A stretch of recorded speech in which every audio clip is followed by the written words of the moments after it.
위기 탈출 넘버원이란 제목으로 좀 은혜를 나누고자 합니다. 요즘에 보게 되면요, 방송을 보게 되면 뭐 개그맨인지 이 가수인지 뭐 운동 선수인지 이 본업이 뭔지를 잘 모르겠어요. 가수인지 이분이 가수였나? 개그맨이었나? 운동 선수였나? 아무튼 나와서 여러분 방송을 진행하는 그분들을 가리켜서 보통 방송인이라고 이야기를 합니다. 방송인.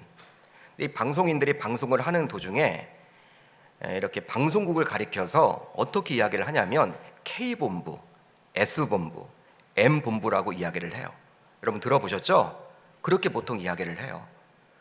여러분 영문자를 다 뭐 KBS 이렇게 얘기하지 않고요, 그냥 K본부, S본부, M본부라고 이야기를 합니다. 이 K본부에서 10년 이상 매주 방영된 프로그램이 하나 있으니 바로 위기탈출 넘버원이란 프로그램이에요. 이 프로그램은 2005년 7월부터 2016년 4월까지 방영되었는데요. 방송은 재난, 재해 및 일상생활 속 각종 위험, 사고에 대한 대처법과 예방법 등을 소개하는 국내 최초 안전 버라이어티 프로그램이었습니다. 어떻게 하면 우리가 위기를 대처할 수 있을까? 예방할 수 있을까? 매주 월요일마다 방송되었기 때문에 저도 여러 번, 교육자들은 보통 월요일날 쉬잖아요. 그렇기 때문에 제가 월요일날 많이 지켜본 프로그램 가운데 하나였어요. 일상생활에서 꼭 필요한 위기 대처에 대한 각종 정보를 제공받기도 했습니다.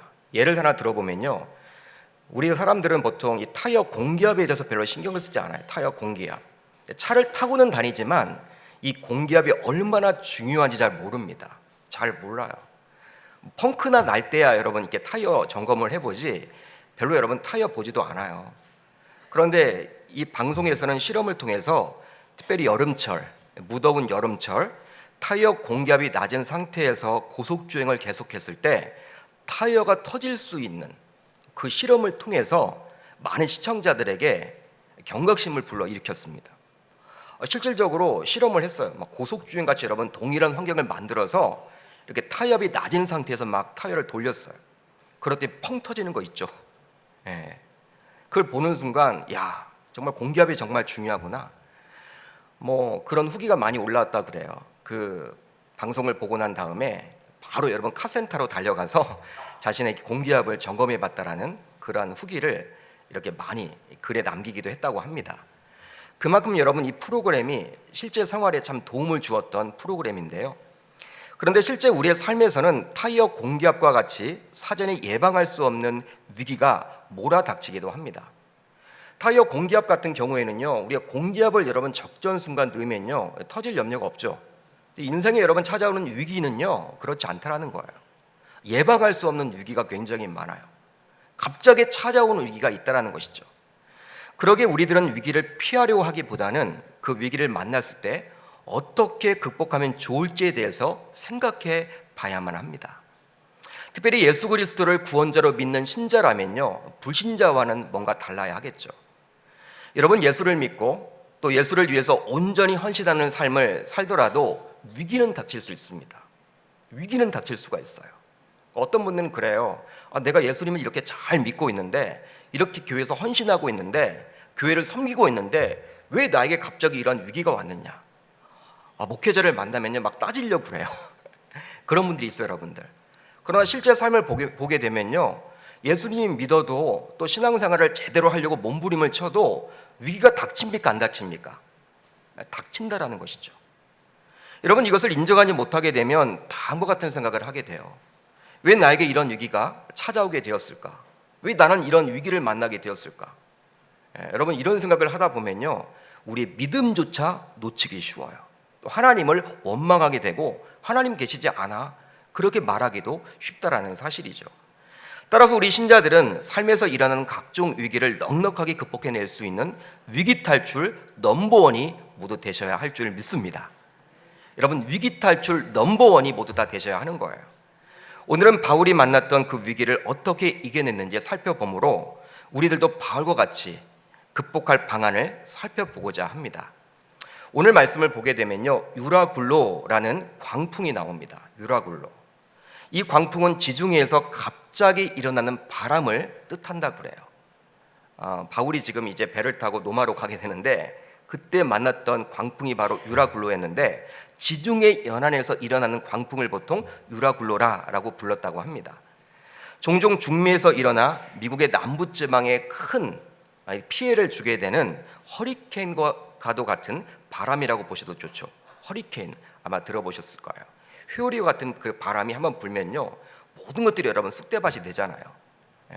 여러분 멀리 갈 것도 없어요. 어제 우리나라도 여러분 마찬가지였죠. 이 태풍 닝닝의 영향으로 여러분 온갖 피해가 많았습니다. 또 실질적으로 사람도 죽었어요. 또 많은 여러분 이재민도 생겨났고요. 이 바람의 영향으로 뭐 간판이 떨어지고 뭐 전기가 나간 지역도 있고요. 굉장했다 그래요. 혹시 여러분들은 피해가 없는지 모르겠어요. 담임 목사로서 어제 하루 종일 말씀을 준비하려고 제가 목양실에 있는데 기도가 되더라고요. 막 바람 소리가 굉장히 막 부는데요. 교회는 뭐 별일 없겠지 이렇게 돌아다녀 보기도 하고, 특별히 우리 성도님들 가운데 또 이렇게 어려움은 당하지 않았는지 제가 걱정이 되기도 했었습니다. 태풍이 여러분 무서운 것은요, 비보다도 바람이 세게 불기 때문이죠. 바람이 세게 불면요, 비행기가 이륙도 하지 못하고 착륙도 하지 못합니다. 여러분 비행기의 이착륙은요, 이 비나 눈보다도요 보통 이 바람의 영향이 굉장히 커요. 이 바람이 여러분 강하게 불면요, 이착륙이 거의 금지돼요. 배도 출항이 금지되죠. 그리고 간판 등이 떨어져 나가거나 나무도 뽑히고 신호등도 주저앉기에 사람들이 정상적인 활동을 할 수가 없습니다. 혹은 태풍의 피해로 전기가 끊기도 하고 통신시설이 마비되기도 하는 것이 사실이에요.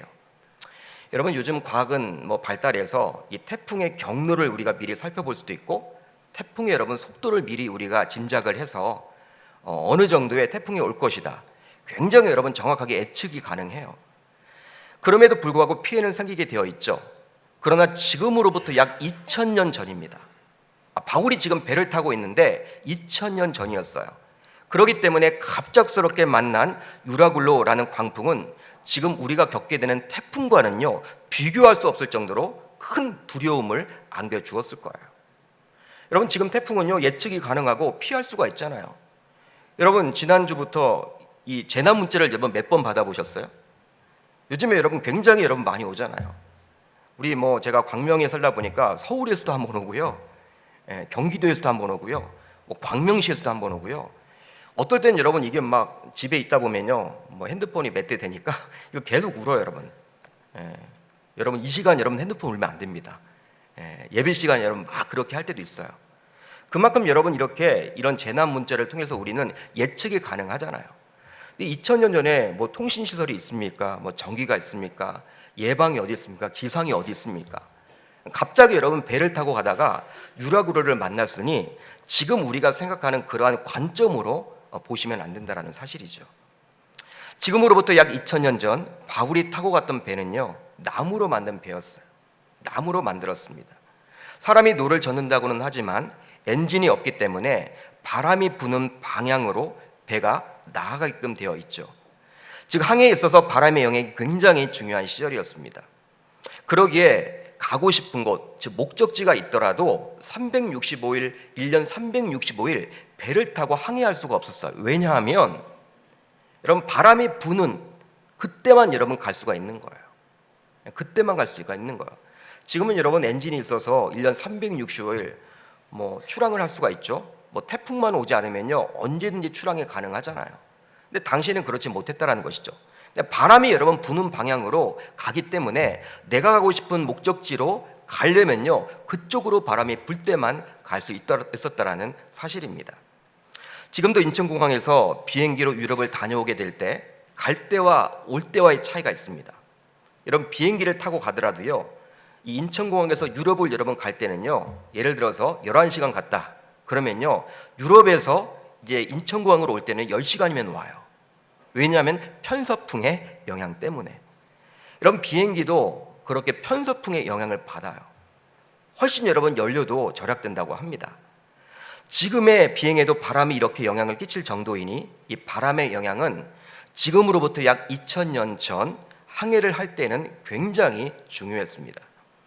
여러분 이제 말씀 안으로 들어가 보면 이 본문을 보게 되면 바울은 죄수의 신분으로 로마로 향하는 배를 타고 있었어요. 벨릭스에 의해서 유다 총독이 되었던 이 베스도도 유대인들의 환심을 사기 위해서 가이사랴에 있던 사도 바울을 예루살렘으로 끌고 가려고 합니다. 이송을 하려고 해요. 그때 바울은 예루살렘에 올라가기를 거절하며 오히려 로마의 가이사에게 재판을 받겠다라고 이야기를 합니다. 여러분, 그 이유가 있는데 바울이 예루살렘으로 가는 도중에 이미 알았어요. 많은 유대인들이 숨어 있다가 예루살렘으로 올라오는 이 바울을 죽이려고 했던 그 사실을 이 바울이 이미 알았기 때문에 여러분 그쪽으로 가지 않겠다라고 이야기를 한 것이죠. 바울은 유대인인 동시에 로마 시민권을 가지고 있었던 사람이었기 때문에 중요한 재판의 경우에는 로마의 황제까지 상소할 수 있는 권리가 있었습니다. 권한을 가지고 있었어요. 그렇기 때문에 내가 예루살렘에 가지 않고 차라리 로마에 있는 이 가이사 황제에게 가서 따져보겠다. 그렇게 총독에게 지금 이야기를 하고 있는 거예요. 그렇다면 바울은 단순히 자신의 목숨을 구걸하기 위해서 지금 로마의 황제에게 상소를 하고 있는 것입니까? 여러분, 그런 것일까요?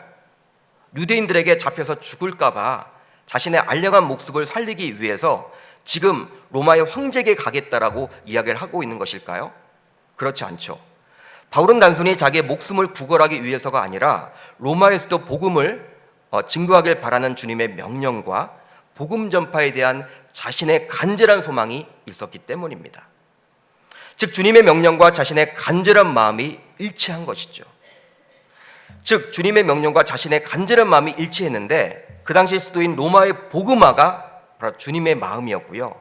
바로 사도 바울이 행해야 될 사명이었던 것입니다. 죄수의 신분이었기 때문에 그는 이제 율리오라는 로마의 백부장에게 맡겨져서 배를 타게 되었는데 사도 바울을 죽이려는 많은 유대인들이 있다고 제가 말씀을 드렸어요. 그런데 오히려 죄수 신분이었기 때문에 여러분 누가 지켜요? 배 탔지만 누가 지킵니까? 로마 군인들이 24시간을 지키는 거예요. 로마 군들이 여러분 감시하며 지키고 있기 때문에 그 사도 바울을 죽이려고 했던 유대인들이 접근조차 하지 못하는 것이죠. 안전하게 지금 로마로 갈 수 있게 된 거예요. 여러분 죄수이지만 이 로마의 복음화를 위해서 로마를 꼭 가야만 했지만 그 당시 여러분 지금처럼 교통편이 좋은 것도 아니고요. 또 중간중간에 유대인들이 이 사도 바울의 목숨을 노리고 있는 형편 가운데 여러분 안전하게 가게끔 되어 있는 것이죠. 그러니까 죄수 신분이기 때문에 오히려 도움을 받고 있음을 우리가 살펴볼 수 있는 거예요. 여러분 이런 것들이 바로 다 하나님의 은혜라고 우리는 생각해 볼 수 있는 것이죠. 그러니까 하나님의 은혜라는 것은요 다른 것이 아니에요. 하나님의 환경을 열어주시는 거예요. 하나님이 자신의 뜻을 이루기 위해서 자신의 목적을 이루기 위해서 자신의 사명을 이루기 위해서 우리들을 도와주시는 것이 바로 무엇이다라는 것입니까? 바로 하나님의 전적인 은혜임을 우리는 기억해야만 하는 것이죠. 바울이 여러분들 이 죄수가 아니면요 로마에 갈 수가 없어요. 아마 중도에 가다가 여러분 아마 유대인들에게 잡혀서 죽을지도 몰라요. 유대인들은 지금 여러분 시시콜콜 계속 노리고 있거든요. 이 사도 바울의 목숨을 노리고 있어요. 교통편도 좋지 못합니다. 그런데 여러분 죄수이기 때문에 총독이 지금 이제 로마의 백부장 율리오로 하여금 그를 지켜서 안전하게 로마로 모시도록 하는 것이죠. 이게 바로 여러분들 그 당시 보게 되면 죄수의 신분 그렇다. 왜 하나님 믿는 사람들이 그래? 왜 이런 어려움을 당하는 거야? 그렇게 생각할지 몰라도 여러분 후대인 우리가 보기에는요 그게 바로 뭐라는 것입니까? 하나님의 은혜라는 것이죠. 하나님의 은혜예요. 그러니까 하나님의 은혜는요 나의 그런 유익과 나의 야망과 나의 목적을 이루기 위해서 하나님의 은혜를 찾는 것이 아니라 하나님의 자신의 사람들에게 자신의 사람들을 향한 그 비전과 뜻이 있고 그 사명이 있지 않습니까? 자신의 목적이 있지 않습니까? 그것을 해나가기 위해서 필요할 때 우리들에게 도움을 주는 것, 그것을 바로 우리는 하나님의 은혜라고 생각을 해봐야 하는 거예요. 아무튼 바울은 그렇게 은혜로 이제 죄수 신부님의 이제 여러 유대인들의 그 죽임을 당하지 않은 그런 상황 가운데 배를 타고 이제 로마로 출발하게 되었습니다. 오늘 말씀을 보게 되면요, 바울은 항해하기에 위태한 시기가 왔다며 그런데 항해를 하지 않으려고 백부장과 선원들에게 이렇게 이야기를 해요. 가긴 가야 하는데 로마로 가긴 가야 하는데 자신이 가서 가이사에게 가서 상소를 했기 때문에 재판을 받아야 하는데 만나봐야 하는데 지금은 때가 아니라는 것이죠. 바울이 이렇게 이야기를 했어요. 여러 난이 걸려 금식하는 절기가 이미 지났으므로 항해하기가 위태한지라. 바울이 그들을 권하여 말하되 여러분이여 내가 보니 이번 항해가 화물과 배만 아니라 우리 생명에도 타격과 많은 손해를 끼치리라 하되. 여러분 무엇입니까? 보통 지중해에서 9월 중순부터 3월까지는요 항해하기가 매우 위험한 시기였다라는 거예요. 항해를 해서는 안 된다라는 거예요. 이 겨울철이잖아요. 9월 중순부터 3월까지는 겨울에 접어드는 그 시기이기 때문에 그때는 여러분 항해를 해서는 안 된다라고 바울은 이야기를 한 거예요. 바울은 아마도 전도 사역을 위해서 많은 항해를 해왔고 1차, 2차, 3차 전도 사역을 여러분 열심히 하지 않았습니까? 배를 여러 번 타봤어요. 지중해가 여러분 어떠한 곳인지 잘 압니다. 그리고 바다에서 이미 파손당한 경험이 있음을 가지고 있기 때문에 바울의 진심 어린 충고임을 알 수가 있는 것이죠. 지금은 때가 아니라는 거예요. 여러분 율리오에게 그렇게 이야기를 한 것입니다. 우리가 로마로 가긴 가야 하지만 지금은 때가 아니다. 지금은 가지 말자. 그렇게 지금 바울은 이야기를 하고 있는 거예요. 그러나 당시 운항의 결정권을 쥐고 있었던 로마의 백부장은 바울의 이야기보다는 자신이 보기에 전문가라고 판단이었던 선주와 선장의 말을 듣게 됩니다. 그리고 지금까지 남풍이 순하게 불었기 때문에 백부장은 겨울을 나기에 적합한 항구인 베닉스로 출항을 하게 돼요. 이곳보다는 이 베닉스라는 곳이 더욱더 따뜻한 곳이기 때문에 그쪽에서 겨울을 나고 우리가 로마로 출발을 하자. 이렇게 율리오는 결정을 한 거예요. 바울은 지금부터 가지 말자는 거예요. 배를 지금부터 타면서 안 된다는 거예요. 그렇지만 율리오는요 이 바울의 말을 듣지 않고 자신이 보기에 전문가라고 생각이 되어지는 당시의 선장과 선주의 말을 듣고 이제 또 남풍이 여러분 순하게 부니까 이곳은 잠시 떠나서 우리가 베닉스라는 항구에 가서 잠시 겨울을 보내다가 우리가 이렇게 로마로 가자, 그렇게 생각을 한 것이죠. 결국 이제 바울은 죄수의 신분으로서 항해를 하게 되었는데요, 바울의 여정을 통해서 우리들은 다음과 같은 것들을 깨닫게 됩니다. 먼저 삶을 살다 보면 뜻하지 않게 위기를 만날 때가 있다라는 거예요. 삶을 살다 보면요 뜻하지 않게 위기를 만날 때가 있습니다. 오늘 말씀 13절로 15절을 보면 이렇게 나와 있죠. 남풍이 순하게 불매 그들이 뜻을 이룬 줄 알고 닷을 감아 그레데 해변을 끼고 항해하더니 얼마 안 되어 섬 가운데로부터 유라굴로라라는 광풍이 크게 일어나니 배가 밀려 바람을 맞추어 갈 수 없어 가는 대로 두고 쫓겨가다가. 여러분 13절을 자세히 보세요. 남풍이 순하게 불매 그들이 뜻을 이룬 줄 알고. 여러분 뭐예요? 좀 순탄한 것을 이야기하는 것이죠. 여러분 순탄한 것을 이야기하는 거예요. 형통을 이야기하는 거예요. 잘됨을 이야기하는 거예요. 여러분 13절은 남풍이 순하게 불매 그들이 뜻을 이룬 줄 알고로 시작을 합니다. 그러니까 바람이 자신들의 갈 방향인 베닉스, 즉 그레데 항구로 갈 수 있도록 도와주고 있는 거예요. 바로 남풍이 순하게 불었기 때문입니다. 그 당시 배는 나무로 만든 배였기 때문에 제가 말씀을 드렸어요. 바람이 강하게 불면 항해하기가 굉장히 여러분 불편해요. 여러분 배를 타고 나갈 수가 없어요. 그런데 남풍이 순하게 불었다라고 이야기를 합니다. 순하게 불었다라고 이야기를 함으로 인해서 이제 배를 타고 베닉스라는 항구에 잘 도착하겠구나, 우리가 여러분 추측이 가능하다라는 것이죠. 여러분 얼마나 좋은 환경입니까? 이런 좋은 환경 속에서 항해를 시작하게 된 거예요. 여러분 우리의 삶에서도 좋은 일만 생기면 얼마나 좋겠습니까? 여러분 그런 생각 안 가져보세요? 우리의 삶에서 좋은 일만 생기면 얼마나 좋을까? 내 인생에서 행복하기만 하면 얼마나 좋을까? 저는 그런 생각 많이 하는데 여러분들은 그런 생각 많이 안 가져보세요? 실제로 그냥 일이 수월하게 잘 풀리는 경우도 있습니다. 어디 특별히 아픈 것도 없어요. 그리고 우리네 일터에서도 인정받고 만족하며 또 생활하고 있고요. 직장에서 여러분들 그냥 인정받고 존중받고 또 여러분 굉장히 여러분들 연봉 협상도 잘 해가지고 사는데 전혀 문제도 없고요. 또 자녀들도 그리 속을 썩이지 않고 공부도 잘 해요. 그리고 여러분 온 가족이 다 예수를 잘 믿습니다. 또 부모님도 여러분 건강해요. 여러분 관계도 좋습니다. 여러분 이 자리에서 예배하는 여러분들도 가운데서도 평탄하게 생활하는 분들도 분명히 있으리라 생각을 해봅니다. 특별히 금식하며 간절히 기도해야 될 그러한 기도 제목이 없는 분들도 분명히 있을 거예요. 특별하게 내가 금식 해야 될 필요도 없고 이렇게 여러분 행복하다, 이런 생활만 계속되면 좋겠다, 그렇게 여러분 여기는 분들도 있을 거예요. 그런 분들이 계시다면 감사할 일이죠. 감사할 일입니다, 여러분. 그런데 우리의 인생을 여러분 뜯어보면요, 꼼꼼히 여러분 살펴보게 되면 이런 좋은 일만 계속해서 일어나지는 않는다라는 사실이에요. 이것이 문제죠, 여러분. 여러분, 좋은 일만 생기면 얼마나 좋을까요? 여러분 그러지 않으세요? 저는 그렇게 여러분 생각을 합니다. 저도 여러분 좋은 일만 생기면 좋겠다, 행복한 일만 생기면 좋겠다. 근데 그렇지 않잖아요, 여러분들. 천국 갈 때까지 좋은 일만 쭉 진행되면 좋겠는데 현실은 그렇지가 않아요. 현실은 그렇지가 않죠. 편안했던 가정은 어느 순간 경영했던 사업적인 부도로 인해서 끝없는 나락으로 떨어지기도 합니다. 또 건강 하나만큼은 자신있던 분이 갑자기 암 선고를 받기도 해요. 갑자기 자녀에게 문제가 생길 수도 있고 또 관계에 어려움이 생길 수도 있어요. 사기를 당할 수도 있습니다, 여러분. 믿었던 사람에게. 극단적인 예를 가지고 이야기를 하고 있지만 평안했던 가정이 어떤 문제로 인해서 어그러질 수도 있는 거예요. 아마 드라마에서 보았던 소재들이 요즘 우리 주변에서 일어나곤 합니다. 어쩌면 나에게도 그런 일이 닥칠 수도 있을 거예요, 여러분.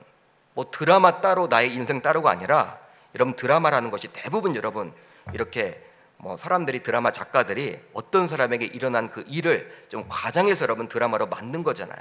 그러다 보니까 야, 드라마에서 봤던 그러한 일이 나에게도 벌어지고 있네. 여러분 인생극장이라는 프로그램이 있죠. 여러분 비참하고 힘들고 어려웠던 그 사람들이 나오지 않습니까? 어쩌면 우리의 인생, 야, 그 사람은 그래도 그렇게 인생극장이라도 나갈 힘이라도 있지 나는 특별히 그런 힘도 없어. 그렇게 여러분 좌절해 여러분 살아가는 그런 사람들도 분명히 이 자리에 계실 거예요. 사랑하는 성도 여러분, 오늘 말씀을 잘 보십시오. 순한 남풍이 불어서 순탄하게 항해를 하고 있는 가운데 14절을 보시면 갑자기 유라굴로라는 광풍이 크게 일어납니다. 전혀 예측하지 못했던 것이죠. 항해에 있어서 위기를 맞게 된 거예요. 또 여러분 15절을 보세요. 15절을 보시면 이제 배는 선장이 통제할 수 없게 되었어요. 선장이 통제할 수 없게 되었습니다. 가고 싶은 방향으로 갈 수 없게 된 거예요. 베닉스로 가서 이 겨울을 따뜻하게 보내고 싶었던 이 율리오, 백부장 율리오와 바울을 비롯한 그 모든 배에 타고 있는 사람들의 소원이 다 어그러지게 된 거예요. 이제 배의 진로는 온전히 광풍에 맡겨지게 되었습니다. 여러분, 배 안에는 많은 인원들이 탑승해 있었는데요, 이 사람들의 목숨이 광풍에 달리게 된 것이죠. 광풍 하나에 여러분 달리게 된 거예요. 시간이 지나면 광풍이 잠잠하게 되어야 할 텐데 여러분 어떻습니까? 여러분 어제 태풍이 불었지만 시간이 지나니까 여러분 어때요? 언제 태풍이 불었냐? 여러분 잔해는 많이 남아있지만 굉장히 여러분 길이 이 나뭇가지들이 부러져서 막 쓰레기들이 넘쳐나고 여러분 굉장히 다니기도 불편해졌지만 아무튼 하늘을 바라보면요, 언제 태풍이 있었냐?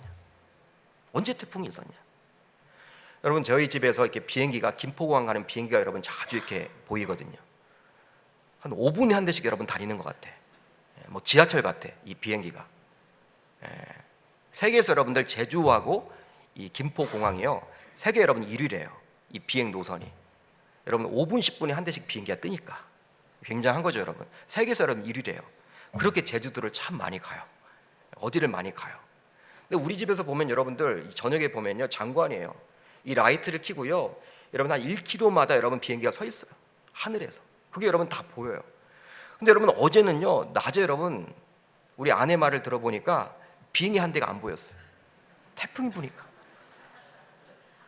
굉장히 조용할 줄 알았는데 태풍 소리 때문에 조용하진 않았대요. 예? 여러분 이걸 보면요, 지금은 여러분 또 굉장히 이제 시끄럽게 됐죠. 저녁부터는 여러분 다시 비행기에 다니는 거 있죠. 여러분 태풍이 여러분 불었으면요, 시간이 지나면 잠잠하게 되잖아요. 그런데 오늘 말씀을 보게 되면 시간이 지났음에도 불구하고 광풍이 잠잠하게 되어야 할 텐데 오히려 더욱더 심해집니다. 18절 19절을 보면 이러한 위기가 점점 심해져 가고 있음을 극적으로 보여주고 있는 거예요. 우리가 풍랑으로 심히 애쓰다가 이튿날 사공들이 짐을 바다에 풀어버리고 사흘째 되던 날에 배의 기구를 그들의 손으로 내버리니라. 배에 타고 있던 자들의 짐과 배의 기구들을 하나하나 버리게 됩니다. 배가 침몰하지 않도록 하기 위해서, 배를 좀 가볍게 하기 위해서 다 버리는 거예요. 웬만한 건 다 버리는 거예요. 사람을 여러분 버릴 수는 없잖아요. 예? 가지고 있는 걸 여러분 다 버리는 거예요. 갑작스럽게 닥친 위기로 인해서 평탄했던 순항은 결국 갈피를 잡지 못하게 되는 것이죠. 여러분, 우리는 뭐 한나절이죠. 이 태풍 한나절이면 다 끝났지만 지금 바울이 만난 여러분 이 광풍은요, 이틀 3일이 지나도 끝날 기미가 보이지가 않아. 여러분, 이것은 우리의 인생과도 너무나도 닮았다고 생각을 해볼 수가 있습니다. 요한복음 2장을 보십시오. 혼인잔치가 진행 중인데 갑자기 포도주가 떨어지게 되었어요. 아마도 한 주간 동안 진행되는 이 혼인잔치를 위해서 혼주는요, 이 포도주를 많이 준비를 했겠죠. 여러 사람들에게 물어서 어느 정도의 포도주가 필요한지 다 비축을 해놨을 거예요. 그런데 어찌된 일인지 갑자기 중도에 포도주가 떨어지게 된 거예요. 그것도 갑자기 말입니다. 예측하지 못한 상황이죠. 포도주가 떨어지게 되면요, 혼인잔치는 더 이상 지속될 수가 없어요. 체면 문화가 강한 유대 사회 속에서 이것은 보통의 망신이 아닙니다. 집안 망신이에요, 여러분들. 사람들은 다 초대해 놓았는데 일주일 동안 먹고 마시면서 지내하는데 포도주가 갑자기 떨어졌다. 집에 가라는 말이거든요. 여러분, 체면 문화가 굉장히 강한 유대 사회 속에서 이제 어쩌면 왕따로 살 수밖에 없는, 야, 준비도 하나 못했어? 그런 여러분 손가락질을 당해야 하는 그런 위기죠. 바로 위기가 갑자기 찾아온 거예요. 여러분, 룻기를 보십시오. 유다 땅에 있던 흉년을 피해서 엘리멜렉과 나오미는 그의 두 아들인 말론과 기론과 함께 모압 땅으로 이주를 하게 됩니다. 바로 여러분, 아메리카 드림이 아니라 바로 모압 드림을 꿈꾸고 이제 베들레헴에서 모압으로 가게 돼요. 그런데 이 가정은 큰 위기를 만나게 되죠. 바로 가장이었던 엘리멜렉이 갑자기 죽게 돼요. 나오미 입장에서 여러분 얼마나 상심이 크겠습니까? 여러분, 그 당시는 지금처럼 교통이 발달하지 않았습니다. 걸어 다녔습니다. 그렇기 때문에 이 베들레헴에서 이 모압 땅까지 긴 먼 거리예요. 가까운 거리가 아닙니다. 그걸 여러분 걸어서 갈 정도면요, 건강이 그럭저럭 괜찮았다 우리가 추측해 볼 수가 있죠. 그런데 갑자기 여러분 어느 날 모압 땅에 도착했는데 말도 잘 통하지도 않는데 아는 친척이 하나도 없는데 먹고 살할 길이 여러분 막막한데 갑자기 여러분 죽게 된 거예요. 여러분, 나오미 입장에서 얼마나 황당할까요? 여러분, 나오미는 남편을 이제 보낸 지 얼마 안 되어서 두 아들인 말론과 기돈을 혼인시킵니다. 그런데 결혼 후에 얼마 되지 않아서 두 아들이 또 즉사를 해버리네. 여러분, 이런 일이 벌어지는 거예요. 어떤 이유인지 성경은 말하지 않습니다. 여러분, 어미 나오미 입장에서 얼마나 황당할까요? 황망할까요? 한번 여러분들이 나오미 입장을 한번 대어보세요. 남편도 갑자기 죽었어. 먼 이방 땅에서. 여러분, 두 아들을 다 장가 보내놨는데 며느리만 남겨놓고 다 어느 날 여러분 즉사를 해버렸네. 어떤 일인지 여러분 성경은 말하고 있지 않아요. 여러분, 그런 일이 우리 인생에서 여러분 벌어진다라는 사실입니다. 위기는 뜻하지 않게 바로 찾아오는 것이죠. 전혀 예측할 수 없는 상황 가운데 오게 되어 있습니다. 여러분, 인생을 살면서 위기를 기다리고 기대하는 분은 아무도 없어요. 그렇기 때문에 우리들은 항상 내 삶에도 위기가 찾아올 을 인식하고 겸허한 마음으로 살아가야 할 줄 믿습니다. 따라서 위기가 나만 찾아오는 것은 아니라 바울과 같은 하나님의 위대한 종에게도 찾아왔음을 좀 꼭 기억하셨으면 좋겠습니다. 여러분, 그런 마음을 가지셔야 하는 거예요. 어떤 분들은 왜 나만 이렇게 위기가 있냐? 왜 나에게만 문제가 있냐? 왜 나에게만 어려움이 있지? 왜 고난이 있지? 다른 김 집사는, 이 집사는 굉장히 평탄한 것처럼 보이는데 나는 누구보다도 신앙생활을 열심히 하려고 하는 하나님의 종으로 자부하는 사람인데, 그래도 교만하면 안 되겠지만 그래도 신앙생활을 나름대로 하려고 몸부림치고 있는 사람인데 왜 나에게 이러한 위기가 있는 거야? 여러분, 이렇게 하나님을 원망하지 마시고 믿음을 잃어버리지 마시고 바울에게도 지금 하나님에게 위기를 주셨다는 사실이에요. 여러분, 바울이 어떤 사람입니까? 하나님의 큰 위대한 종 아닙니까? 그럼 바울조차도 위기를 만났음을 우리가 기억하셔서 위기가 나만 찾아온 것이 아님을 저와 여러분들을 꼭 기억하셨으면 좋겠습니다. 여러분, 그런 마음을 가지면요, 이제 우리가 이런 어떤 위기를 만나게 되었을 때도요, 담대한 마음을 갖게 되는 것이죠. 나만 찾아오는 게 아니구나. 바울도 위기를 만났구나. 오늘 말씀을 통해서 우리가 살펴볼 수 있습니다. 다음으로 위기를 만나게 되면 성도라도 누구나 두려움을 가지게 됩니다. 위기를 만나게 되면요, 성도라도 누구나 두려움을 가지게 돼요. 오늘 말씀 24절 상반절을 보면 이렇게 나와 있습니다. 바울아, 두려워하지 말라. 내가 가이사 앞에 서야 하겠고. 사도 바울이 누구입니까? 사도행전 9장을 보게 되면 다메섹 도상에서 부활하신 주님을 만난 이후로 예수 그리스도만을 위해서 한평생 지금까지 달려온 하나님의 위대한 종이었어요. 그런 복음 때문에 많은 어려움을 이겨냈습니다. 구원의 확신 정도가 아니라 성령 충만한 사람이었기 때문에 그 많은 위기를 다 이겨냈어요. 이겨냈어요. 실제로 여러분 그가 사역하면서 당한 어려움이 어느 정도였는지 성경은 이렇게 이야기를 합니다. 내가 수고를 넘치도록 하고 옥에 갇히기도 더 많이 하고 매도 수없이 맞고 여러분 죽을 뻔하였으니 유대인들에게 40에서 하나 감염매를 5번 맞았으며 3번 태장으로 맞고 1번 돌에 맞고 3번 파선하고 일주일을 깊은 바다에서 지냈으며 여러 번 여행하면서 강의 위험과 강도의 위험과 동족의 위험과 이방인의 위험과 시내의 위험과 광야 위험과 바다 위험과 거짓 형제 중에 위험을 당하고 또 수고하며 애쓰고 여러 번 자지 못하고 줄이며 목마르고 여러 번 굶고 춥고 헐벗었다. 이 바울의 고백이에요. 굉장하죠, 여러분? 보통 사람들 같으면 이런 여러분 고난을 당하게 되면요 어떻게 될까요? 아마 돌아버리겠죠. 아마 여러분 제정신일 수가 없을 거예요. 그러나 바울은 복음 하나 때문에, 예수 그리스도 하나 때문에, 그분 한 분 때문에 이겨냅니다. 왜냐하면 그는 복음 때문에 살고 복음 때문에 죽었던 하나님의 위대한 종이었기 때문에. 오늘 말씀을 보더라도 바울은 지금 누구 때문에 죄수가 되었습니까? 여러분 누구 때문에 지금 죄수가 되었어요? 누구 때문에 지금 로마로 가야 돼요? 여러분 가말리엘 문화에서, 유대 사회 속에서 이 바리새인으로서 떵떵거리면서 살 수 있는 사람이 바로 이 바울이었어요. 근데 지금 죄수 신분입니다. 왜 유대인들에게 여러분 목숨을 구걸하면서 살아가야 합니까? 왜 쫓김 당하고 있습니까? 왜 로마로 가야 합니까? 바로 예수님 때문에, 예수님 한 분 때문에 지금도 그런 위기를 당하고 있는 것이죠. 이런 대단한 바울이었지만 유라굴로라는 광풍하에서 지금 두려움에 떨고 있어요. 두려움에 떨고 있습니다. 여러분 유라굴로는 지중해에서 갑자기 부는 광풍이라고 제가 말씀을 드렸는데, 개인적으로 교제하고 있는 이 IT 선교사님이 한 분 계십니다. 제가 개인적으로 교제를 하고 있는, 여러분 이 IT라는 나라는요 쿠바 옆에 있죠. 이 중미에 위치한 섬나라인데 여러분 그렇게 태풍이 굉장히 많다 그래요. 뭐 우리나라 태풍 오는 정도가 아니라 이 허리케인 있죠, 여러분. 허리케인이 여러분 지나가는 길이래요, 길. 예. 여러분 굉장히 여러분 막 그런 태풍이 불고 허리케인이 불 때마다 여러분 한 도시가 쑥대밭이 되고 여러분 사육지가 막 없어지기도 하고 막 그런다는 거예요. 그 선교사님들의 그러한 이야기를 듣고 참 마음이 아팠어요. 실제로 여러분 지난주에도 뭐 바하마 지역 있죠? 이 중미에 있는 바하마 지역에도요 제가 위성 사진을 보게 되니까 이 허리케인이 여러분 지나가기 전과 지나간 후의 모습이 완전히 달라요. 도시 자체가 사라졌어. 마을 자체 하나가 없어졌어. 집들이 다 사라졌어. 여러분 그게 바로 여러분 태풍이에요. 이 바람의 여러분 위력이에요. 뭐 어떤 분들은 그래요. 뭐 바람이 불면 얼마나 큰 피해를 낼 수 있겠냐. 그렇게 여러분 우스갯소리로 이야기를 하지만 그렇게 안일하게 여러분 생각해서는 곤란합니다. 경험하지 않는 분들은요 느끼질 못하는 거예요. 이런 유라굴로의 광풍 앞에서 그렇게 대단해 보였던 사도 바울조차도 두려워하고 있음을 오늘 본문 24절을 통해서 간접적으로 알 수가 있어요. 여러분 주님은 바울에게 지금 어떻게 말을 하고 있습니까? 두려워하지 말라고 권면을 합니다. 바울이 두려움에 떨고 있었기 때문에 우리 주님이 그렇게 이야기를 하고 있는 것이죠. 바울아 너는 두려워하지 말라.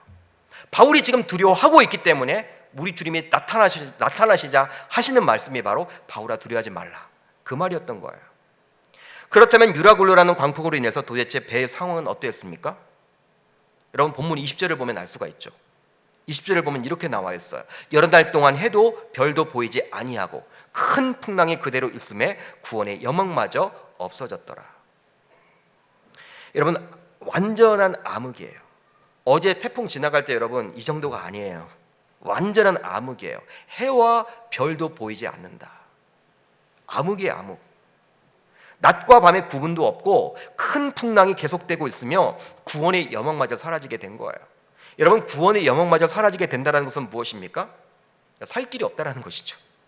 살아날 방도가 없다라는 거예요. 해경이 와서 여러분 구조해 주지도 않는다라는 거예요.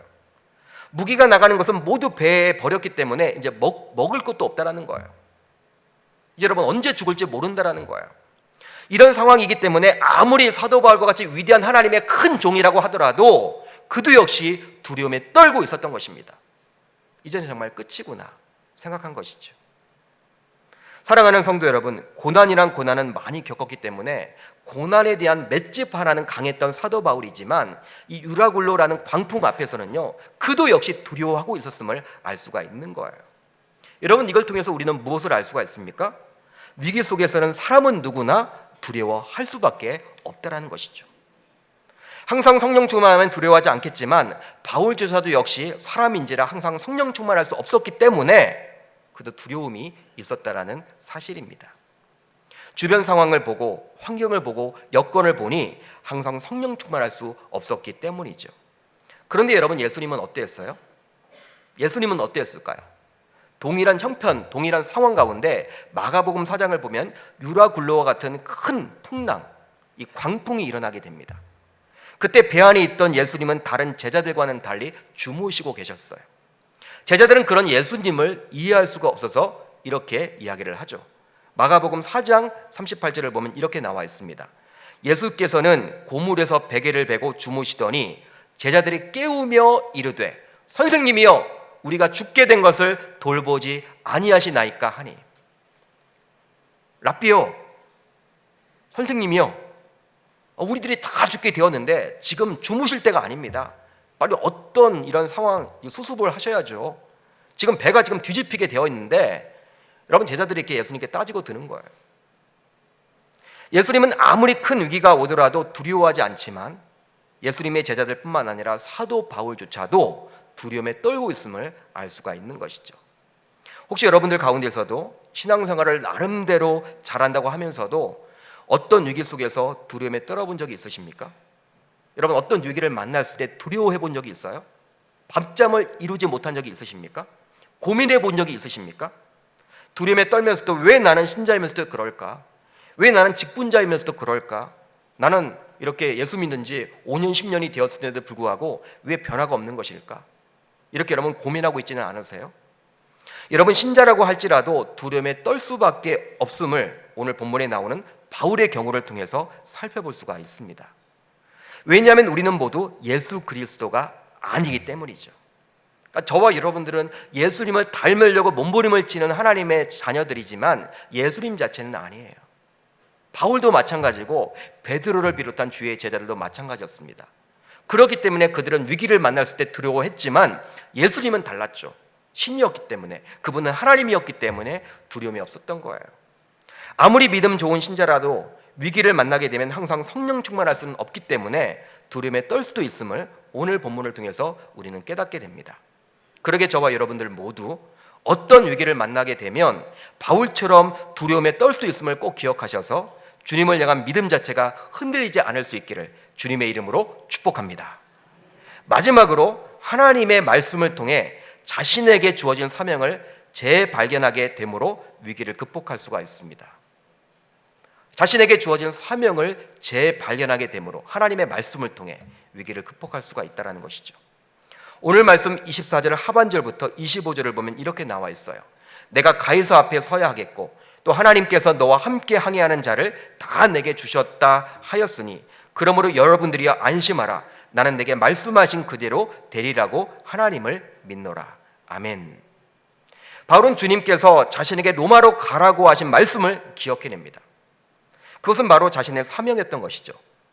여러분, 실제로 사도행전 23장 11절을 보면요, 이렇게 주님은 바울에게 이야기를 해주셨어요. 같이 한번 읽어봅니다. 시작.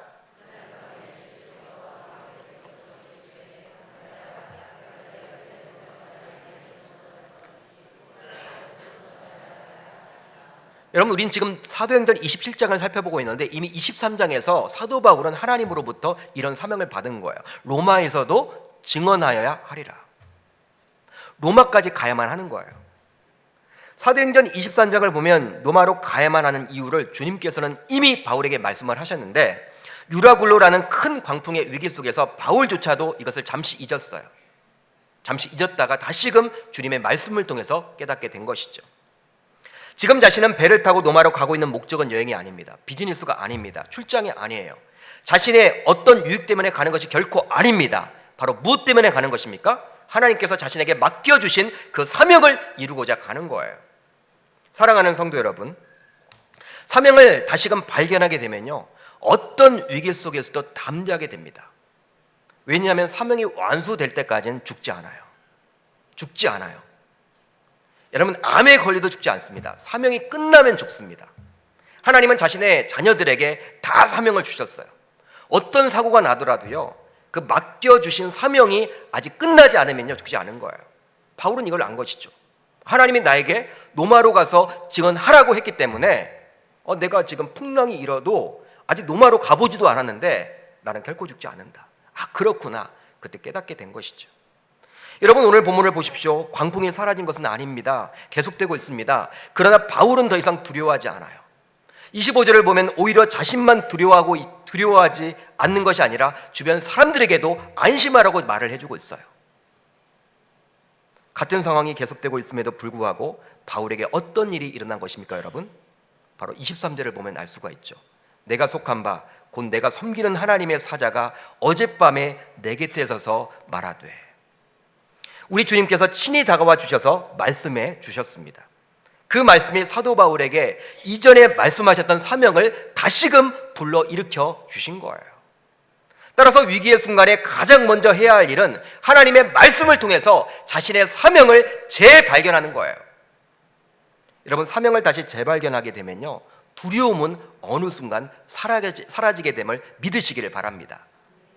여러분들은 어떠한 어려움을 겪고 있습니까? 혹시 그 어려움을 해결해 달라고 기도하고 있습니까? 세가족으로 등록하신 분들을 만나보게 되면요, 종종 본인의 힘으로 해결할 방도가 떠오르지 않게 되었을 때 고민하다가 교회에 나오시는 분들이 있어요. 잘하는 선택이죠. 잘된 선택이에요. 여러분, 이분들은 교회에 다니면 문제 해결을 받을 것이라는 확신을 가지고 있습니다. 그러나 교회에 다닌다고 정말 문제 해결함을 받습니까, 여러분? 여러분, 그렇게 생각을 하세요? 가난으로 정말 고생하는 분들이 교회에 나온다고 그 가난의 문제가 해결됩니까? 관계의 어려움으로 고민하는 분들이 교회에 나오기 시작한다고 꼬였던 관계가 풀려집니까? 암에 걸려서 생사를 헤매는 사람이 교회에 나온다고 암에서 해방됩니까? 물론 교회에 나옴으로 부자가 될 수도 있고, 관계 여러분 형통함이 있을 수도 있고, 또 암에서 치유받을 수도 있어요. 저는 그걸 부정하고 싶지는 않아요. 하나님은 하실 수가 있습니다. 그러나 꼭 교회에 나온다고 모두 해결함을 받지 못해요. 여러분, 교회 나와도 해결함 받지 못하고 암으로 여러분 돌아가실 수도 있어요. 암을 고치러 왔는데, 여러분, 관계 문제를 해결하기 위해서 답답해서 왔는데 오히려 여러분 관계가 더 힘들어질 수도 있어요. 풀려지기는커녕. 이 가난의 문제 쉽지 않아요. 그렇지만 분명한 것은 복음이 10년 가운데 심겨지고 성령 하나님과 동행함을 경험하게 되면 위기의 상황이 전혀 변하지 않더라도 두려움 대신에 담대함을 갖게 되는 것입니다. 또한 그 담대함으로 그 위기를 바라보는 눈이 달라지게 되고 결과적으로 위기를 극복하게 되는 것이죠. 내 관점이 바뀌어지게 되는 거예요. 위기 자체는 그대로 있지만 그 위기를 바라보는 나의 관점이 달라지게 되는 거예요. 오늘 본문에 나오는 바울조차도 위기의 순간이 찾아오게 되자 잠시 두려움을 갖게는 되었지만 그분의 말씀을 통해서 자신에게 주어진 사명을 다시금 발견하게 되자 그는 담대함을 가지게 되었고 결국 그 위기를 넉넉하게 극복해 냅니다. 이런 영적 원리는 저와 여러분들의 삶 속에서 꼭 붙들어야 될 줄 믿습니다.